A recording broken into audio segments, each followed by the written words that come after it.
Chapitre 4. Parler à Dieu en faveur des hommes. Considérons le missionnaire Brenner, dans les bois d'Amérique, répandant littéralement son âme devant Dieu pour les païens perdus, sans le salut desquels rien ne pouvait le rendre heureux.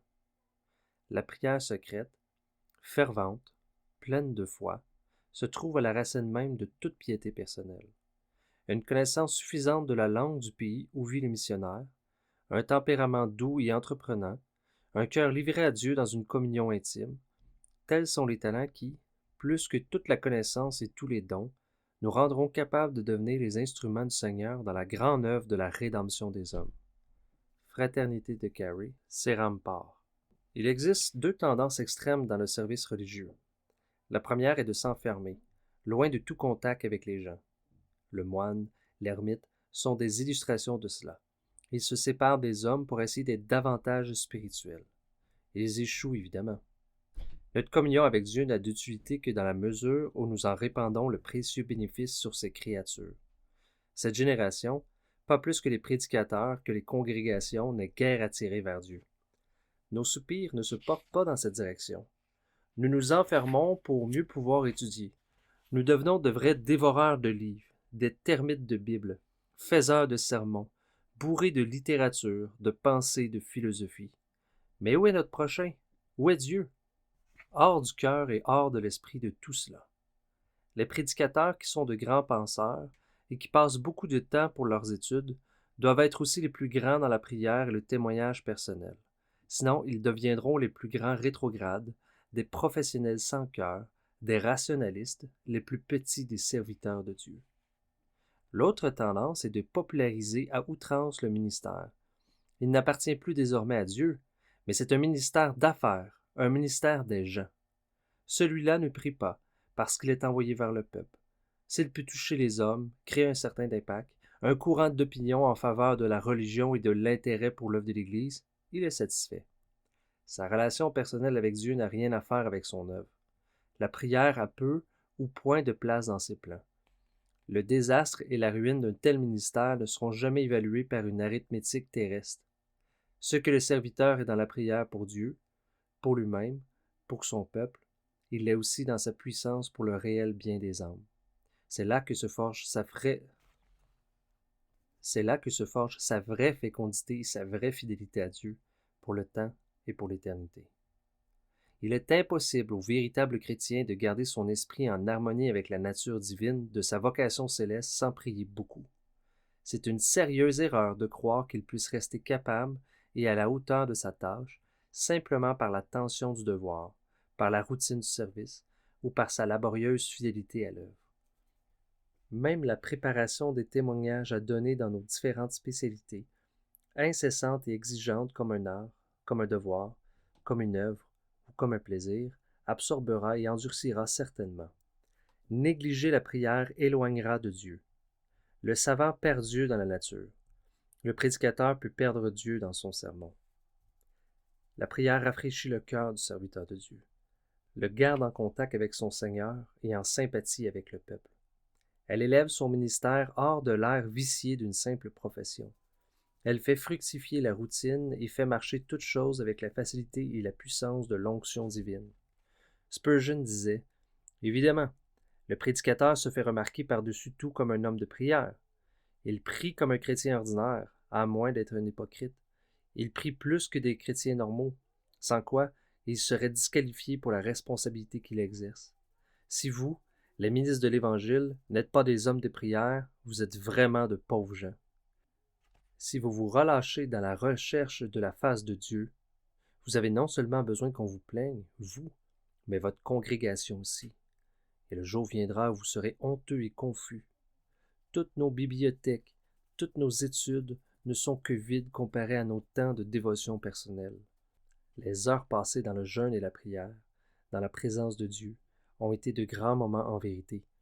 Jamais la porte des cieux n'a été ouverte si large, jamais nos cœurs n'ont été si proches de la gloire du Saint-Lieu.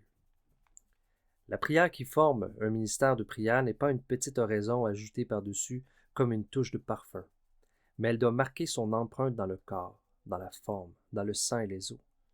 La prière n'est pas une petite affaire que l'on range dans un coin. Elle n'est pas un rafistolage de bout de temps arraché à notre travail et aux autres engagements de notre vie, mais le véritable esprit de prière est continuel. 1 Thessaloniciens 5, versets 16 à 18. Le centre même de notre temps et de nos forces doit lui être donné. Cela ne veut pas dire que le temps de communion doit être absorbé dans l'étude ou englouti dans les activités du jour, mais il doit avoir la première place, l'étude et les activités la seconde, cette dernière étant rafraîchie et rendue efficace par le contact divin. La prière qui affecte vraiment un ministère doit donner le ton à la vie de ce ministère. La prière qui donne au caractère sa couleur et son brisement n'est pas un passe-temps plaisant, utilisé à la hâte. Elle doit entrer aussi fortement dans le cœur et la vie que le firent les grands cris et larmes de Christ. Elle doit attirer l'âme dans une agonie de désir comme avec l'apôtre Paul. Elle doit être tissée dans toutes ses fibres, comme la prière fervente et efficace de l'épître de Jacques.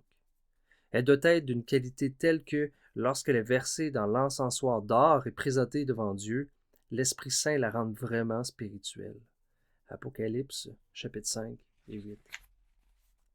La prière n'est pas une petite habitude qui nous aurait été épinglée alors que nous étions dans le sein de notre mère. Elle n'est pas une petite grâce décente d'un quart de minute, dite avant l'heure entière passée au repas, mais elle est la plus sérieuse des œuvres de nos années les plus importantes. Elle réclame plus de temps et d'appétit que nos plus riches festins ou nos plus longs dîners. La prière qui rend un sermon important doit importer beaucoup à celui qui le prêche. Le caractère de notre prière déterminera le caractère de notre témoignage. Une prière superficielle donnera une vie superficielle. La prière rend puissante la prédication. Elle lui donne onction et longévité. Dans chaque ministère puissant pour Dieu, la prière a toujours été un sérieux travail. Le prédicateur doit être en premier lieu un homme de prière. À l'école de la prière, seul le cœur peut apprendre à prêcher. Aucune instruction ne peut remplacer le manque de prière. Aucune ardeur, aucune diligence, aucune étude, aucun don ne peuvent suppléer à son absence. Parler aux hommes pour Dieu est une grande chose, mais parler à Dieu en faveur des hommes est encore bien plus grand. Celui-là ne parlera jamais bien, et avec un réel succès aux hommes pour Dieu qui n'a pas d'abord bien appris comment parler à Dieu pour les hommes. Bien plus que cela encore, des paroles sans prière, du haut de l'estrade ou hors d'elle, sont des paroles au pouvoir mortel. Question. Aide. Première question. Quelle nouvelle lumière vous a apporté ce chapitre? Deuxième question. Avez-vous pu le terminer sans vous sentir coupable sur certains points? Lesquels? Troisième question. Ai-je vraiment la crainte de Dieu, preuve de sa connaissance, ou celle des hommes, preuve de mon éloignement de lui? Quatrième question. La parole de Dieu n'est pas là pour nous condamner, mais pour produire en nous ce qui n'y est pas, la nature même de Dieu. Voulez-vous apprendre à la manger? Comment?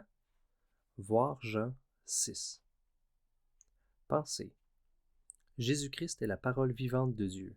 Échanger nos pensées et mentalités avec celles des Saints Écrits est donc la meilleure manière de s'approprier Christ tous les jours.